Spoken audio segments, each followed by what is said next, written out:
அவர் தம்முடைய கண்களை நீதிமான்களை விட்டு விலக்காமல் அவர்களை ராஜாக்களோட கூட சிங்காசனத்தில் ஏறவும் உயர்ந்த ஸ்தலத்தில் என்றைக்கும் உட்கார்ந்திருக்கவும் செய்கிறார். கர்த்தருடைய கண்கள் நீதிமான்கள் மேலே நோக்கமாக இருக்கிறது. நீதிமான்கள் நன்மையான வழியை செய்கிறவர்கள், நேர் வழியாக நடக்கிறவங்க. ஆனால் ஒரு சில துன்மார்க்கர்கள் குறுக்கு வழியில் போய் அவங்க நல்லா இருக்கிற மாதிரி இருக்கும். ராஜாக்களோட கூட அவன் உட்கார்ந்துருக்கிறானே, அவன் துன்மார்க்கமான வழியில தானே போனான், குறுக்கு வழியில தானே போனான், அவன் உயர்வுகள் நல்லா இருக்கேன்னு சொல்லி நீங்கள் நினைக்கலாம். அப்படி இல்லை, துன்மார்க்கருடைய காரியங்கள் முடிஞ்சிருச்சு அப்படின்னு நினைக்கிற மாதிரி இருந்தாலும் கர்த்தர் அந்த பொல்லாத மனிதர்கள், அந்த துன்மார்க்கமான மனிதர்களுடைய காரியத்தை கர்த்தர் அபத்தமாக்குவார். அது முடியலை, உங்களுடைய காரியங்கள் தான் நடக்கும். நீங்கள் நீதியின் பாதையில் நேர் வழியாக போகணும்னு நினச்சிங்கள்ல, அந்த நேர் வழிக்கு, நீங்கள் நீதியின் நிமித்தம் பட்ட துன்பத்திற்கு, நீங்கள் நீதியின் நிமித்தம் துன்பப்படுகிற நீங்கள் பாக்கியவான்கள். அந்த நீதியின் நிமித்தமாக இவ்வளவு காலமும் ஒரு லாங் டைம், நிறைய வருஷம் ஆகியும் ஒரு நன்மையுமே நான் பார்க்கல.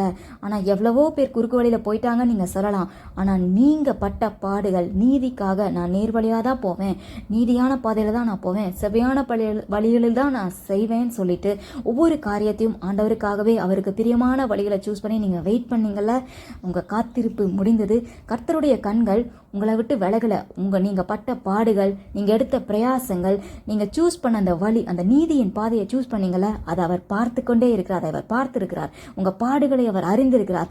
அவர் உங்களுக்காக என்ன செய்வார்னா உங்களை உயர்த்துவார். ராஜாக்களோட கூட உங்களை உயர்த்தி வைப்பார். துன்மார்க்கமான வழியில் போனவன் மனுஷனை நம்பி போய் கொஞ்சம் உயரத்தில் இருக்கலாம், உனக்கு அதுவே பெருசாக தெரியும். ஆனால் நீங்கள் பட்ட பாடுகள் அதிகம். அந்த கஷ்டத்தை எல்லாம் மறக்கிற அளவுக்கு கர்த்தர் உங்களை உயர்த்துவார். ஏன்னா மனுஷன் உயர்த்தது ஒரு லிமிட் தான். ஆண்டவர் உயர்த்தினார்னா உங்களுடைய பிளான்ஸ் நீங்கள் எக்ஸ்பெக்ட் பண்ணீங்களா அதை விட பல மடங்கு அதிகமாக இருக்கும். ராஜாக்களோட கூட சிங்காசனத்தில் உங்களை ஏறி இருக்க பண்ணுவார். உயர்ந்த ஸ்தானத்தில் அவருடைய கரம் உங்களை உயர்த்தி வைக்கும். கர்த்தர் உங்களுக்காக இதை செய்வார். மனுஷன் செய்கிறது வேற, ஆண்டவர் ஒரு காரியத்தை செய்கிறது வேற. நீங்கள் நீதியின் நிமித்தம் அந்த நீதியான பாதையை சூஸ் பண்ணி பாடுபட்டதுனால கர்த்தர் உங்களுக்காக உங்கள் உயர்வுகள், உங்கள் ஆசீர்வாதங்கள், உங்கள் ஸ்தானங்களை அவரே உங்களுக்கு தந்து, தாவீதை உயர்த்தின தேவன், யோசேப்பை உயர்த்தின தேவன் உங்களையும் உயர்த்துவார்.